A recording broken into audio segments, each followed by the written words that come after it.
خبر شامل کرتے ہیں۔ پاکستان یونین ناروے چودھری قمر اقبال کے زیر اہتمام پسماندہ طبقات کے مسائل اور حل کی تقریب سے چودھری ندیم اصغر قاہرہ کا خطاب۔ چودھری قمر صاحب، جناب چیئرمین یونین کونسل صاحب کا چودھری جاوید صاحب، ڈاکٹر سلیمان طاہر صاحب، جناب ملک نعیم صاحب، اعجاز بشیر ڈاکٹر، اور انتہائی قابل احترام میرے لیے ڈاکٹر طارق سلیم صاحب، اور انہیں کے پہلو میں بیٹھے ہوئے وسیم اشرف بخش، میں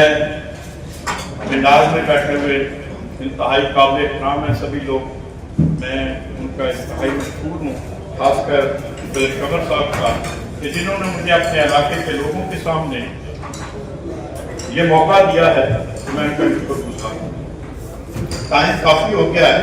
میں بھی اگر طویل بات کروں گا، میرے پاس ڈاکٹر سلیمان طاہر صاحب ہیں، بڑے لکھے شخص ہیں، انہوں نے بھی بولنا ہے، تو امتحان میرے خیال میں کم ہی لینا چاہیے کہ آئندہ اگر چودھری قمر صاحب بلائیں تو لوگ پھر خوشی خوشی آئیں، اگر ہم طویل بات کریں گے تو پھر لوگ ذرا اوائڈ کرنا شروع کر دیتے ہیں ان فنکشنوں کو۔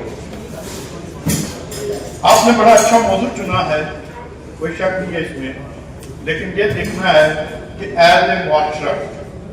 ہم نے ان طبقات کے لیے کیا پولیٹیکل جماعتوں نے، کیا ہمارے ملک کی جو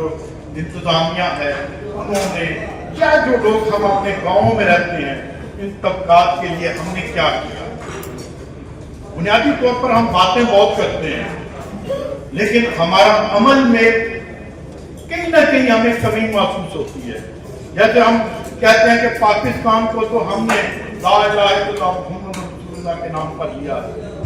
تو کیا ہم نے اس پر عمل کیا ہے؟ کیا جس ملک کو ہم نے لا الہ الا اللہ محمد رسول اللہ کے نام پر لیا تو کیا اس کی مسجدوں میں دھماکے کرنے والے ہم کون ہیں؟ مسلمان کا احتساب کرتا ہے۔ اگر آج پوری دنیا میں مسلمانوں کا احتساب ہو رہا ہے تو ہمیں یہ لمحہ فکریہ ہے ہمارے، تو اگر ہم ان طبقات کے اوپر آ جائیں تو آج ہم یہ سوچنا پڑے گا کہ پاکستان میں اگر آپ یہ کہیں کہ کسی کو ڈونیشن دے کر، کسی کو چیریٹی کر کے آپ ان طبقات کو اپنے لیول پر لے کر آ سکیں گے تو میں سمجھتا ہوں کہ یہ غلط ہے، یہ ہماری سوچ ہی غلط ہے۔ ہم ان طبقات کو جگ میں آگے لے کر آ کر لا سکتے ہیں۔ آج آپ کو سوچنا پڑے گا نا کہ 26.2 ملین بچے جو ہیں وہ سکولوں سے باہر بیٹھے ہوئے ہیں، 2-2.5 کروڑ بچے بنتے ہیں، تو یہ اگر 2.5 کروڑ بچے جو ہیں یہ مڈل کلاس کے بچے نہیں ہیں، یہ اپر کلاس کے بچے نہیں ہیں، یہ بچے اس طبقے سے تعلق رکھنے والے بچے ہیں جنہیں ہم نے سکولوں سے باہر رکھا۔ اس کا مجرم میں بھی ہوں، اس کا مجرم بیٹھے ہوئے اسٹیج پر بھی لوگ ہوں گے کہ جب ہم 5 سال 10 سال کے بچے کو اپنے گھر میں نوکر رکھتے ہیں اور 100-200 روپیہ 500 روپیہ اور 10,000 کا اسے کام دیتے ہیں، اس وقت ہم اس کا استحصال کر رہے ہوتے ہیں، ہم سب استحصال کر رہے ہوتے ہیں۔ گورنمنٹ نے بھی استحصال کرتی ہے، سکولوں کو دیکھ لیں، ہیلتھ سیکٹر کو دیکھ لیں، اس میں بہت کمی ہے، اور اگر ان کو جس طبقے سے انہوں نے انصاف دینا ہوتا ہے وہ ہے جوڈیشری، وہ سالہ سال اپنا حق نہیں دیتا، یہ محرومیاں ہمیں دور کرنی پڑے گی۔ لیکن جہاں میں یہ دیکھتا ہوں، جہاں میں یہ مایوسی دیکھتا ہوں، وہاں میں بڑا خوش بھی ہوں کہ اس میں ڈاکٹر اعجاز بشیر جیسے لوگ پیدا ہوئے ہیں، اسی طبقے نے پیدا کیا، یہی اس استحصال سے جو لوگ پسے ہوئے ہیں، جو اپنا علاج نہیں کرا سکتے، یہ ان کی امداد کر رہے ہیں۔ اسی میں اگر جہاں مجھے میرے بھائی نے کہا، ڈاکٹر طارق سلیم صاحب نے ایک بات کی، لیکن کاش اگر وہ میرے لیے بھی کہہ دیتے تو مجھے زیادہ فخر ہوتا کہ میں ان کے پہلو میں بیٹھا ہوا تھا اور ان کے ساتھ میں نے کام بھی کیا ہے، اور جو کسی کے ساتھ کام کرتا ہے اس کا کردار اس کے اوپر بہت اہم ہوتا ہے۔ اگر معراج خالد صاحب کے ساتھ ساتھ پاکستان پیپلز پارٹی کے لیڈروں میں چلے کسی کا نام نہ لیتے، جس کے ساتھ کام کیا اس کی جانکاری کا بھی نام لے لیتے تو میرے لیے زیادہ فخر ہونا ہے۔ میں سمجھتا ہوں آج اگر اس ملک میں جو بھی ریفارمز کر رہی ہیں وہ سیاسی جماعتیں ہیں، جس کے اگینسٹ ایک طبقہ بڑا زیادہ پروپیگنڈا کرتا ہے کہ سیاسی جماعتیں نہیں ہونی چاہیے۔ انہوں نے کیا کیا ہے، پولیٹیکل لوگ جو ہیں یہ گندے ہیں، جیسے ڈاکٹر صاحب بار بار ڈیرے کا ذکر کر رہے تھے، ڈیرا ہو یا جماعت اسلامی کا آفس ہو، یہ سیم ہے۔ اگر کسی ڈیرے کے اوپر غریب آدمی کا استحصال کوئی ڈیرے دار کر رہا ہے تو اس سے وہ طبقہ نفرت کرتا ہے۔ میں سمجھتا ہوں کہ اس کو آپ برائی پر نہ دیں، جس طرح سیاسی جماعتوں کو برائی پر پیش کیا جاتا ہے، سیاستدانوں کو لائق اور نالائق شو کیا جاتا ہے، تو آپ اس سے بھی تو سیکھیں کہ 20 سال جو لوگ پڑھا لکھا طبقہ ہے، جو اپنے آپ کو کہتے ہیں کہ ہم ایلیٹ کلاس ہیں، وہ جب آپ کے ضلعوں میں آ کر بیٹھتے ہیں، آپ کی تحصیلوں میں آ کر بیٹھتے ہیں، وہ کون سے ریفارمز کرتے ہیں، کون سا انفراسٹرکچر کو بہتر کرتے ہیں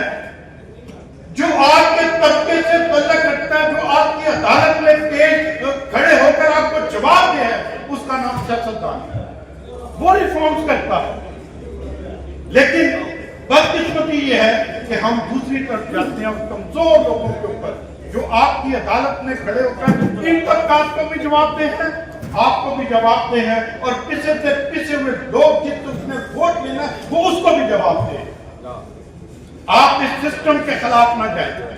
اس سسٹم کی مایوسی کے خلاف نہ جائیں۔ اگر میں دیکھوں میری ایک جماعت ہے، آج ہیلتھ ریفارم جو پاکستان کی ہسٹری میں اگر کی ہے، یہاں تو پنجاب کو بڑا پڑھا لکھا صوبہ بھی ہے، 12 کروڑ کی عوام بھی ہے، لیکن سندھ نے جو ویژن ایک نوجوان لیڈر نے دیا ہے جس کا نام بلاول بھٹو زرداری صاحب ہے، آصفہ بھٹو زرداری ہے، دونوں بہن بھائی نے ایک ویژن دیا ہے۔ آج پورے سندھ میں جو لیور ٹرانسپلانٹ کرانے کے لیے ہمیں انڈیا اور چائنا جانا پڑتا تھا، جائے آج جا کر سندھ میں کوئی بھی پاکستان کا کسی بھی صوبے سے تعلق رکھتا ہے، AJK سے تعلق رکھتا ہے، بلوچستان سے تعلق رکھتا ہے، جہاں جا کر علاج کروائیں، مفت علاج ہو رہا ہے۔ اسی طرح کڈنی کا علاج مفت ہو رہا ہے، اسی طرح دل کا علاج جو ہے مفت ہو رہا ہے، اسی طرح کینسر کا علاج لیزر کے ساتھ جو ہے وہ مفت ہو رہا ہے۔ میں سمجھتا ہوں کہ جہاں ہم اچھے کام کرتے ہیں، آج سندھ کو ایک پسا ہوا اور ایک پسماندہ جو ہے وہ صوبہ قرار دیا جاتا ہے، میں سمجھتا ہوں کہ اس سے زیادہ پسماندگی ہم پنجاب، لیکن پنجاب میں بھی اگر میں آؤں تو میں دیکھتا ہوں کہ 1122 ایک بہت بڑا کارنامہ ہے۔ آج ہر دروازے کے اوپر آپ کال کریں تو 1122 کے جو لوگ ہیں ان کو میں اپریشیٹ کرتا ہوں، وہ آتے ہیں اور اپنا حق ادا کرتے ہیں۔ اسی طرح ہاسپٹلس کو دیکھیں تو اس میں بہتری آئی ہے، لیکن بدقسمتی یہ ہے کہ میں آخری بات کر دیتا ہوں، لمبی ہو جائے گی۔ ہماری بدقسمتی یہ ہے کہ ہم ہر وقت مایوسی کی باتیں کر رہے ہیں، مایوسی سے ہمیں باہر نکلنا ہوگا۔ جتنی دیر تک ہم مایوسی سے باہر نہیں نکلیں گے، اگر ڈاکٹر صاحب جیسے لوگ اتنا بڑا ہاسپٹل بنا کر غریب لوگوں کی امداد کر سکتے ہیں، چودھری قمر صاحب وہاں سے چیریٹی کر سکتے ہیں، شیخ طارق صاحب ناوے سے چیریٹی کر سکتے ہیں، لالا سعید صاحب جیسے لوگ جو ہیں وہ اپنا حصہ ڈال رہے ہیں، تو میں سمجھتا ہوں کہ ہمیں مایوس نہیں ہونا چاہیے، ہمیں بہتری کی طرف جانا چاہیے، اور ایک نقطے کے اوپر ہمیں 3 نقطوں کے اوپر ہم توجہ دیں۔ جوڈیشری کے اوپر انصاف جو ہے لوگوں کو ملنا چاہیے، صحت کے جو مسائل ہیں لوگوں کے ان کے اوپر توجہ ہونی چاہیے، اور اس سے بڑھ کر جو حق چھیننے کا اختیار ہے وہ اس وقت ملتا ہے جب آپ تعلیمی طور پر اپنے رائٹس کو سمجھتے ہیں اور جانتے ہیں کہ ہم کس طرح لے سکتے ہیں، وہ ہمیں تعلیم پر توجہ دینا چاہیے۔ میں انہی الفاظ کے ساتھ اجازت چاہتا ہوں۔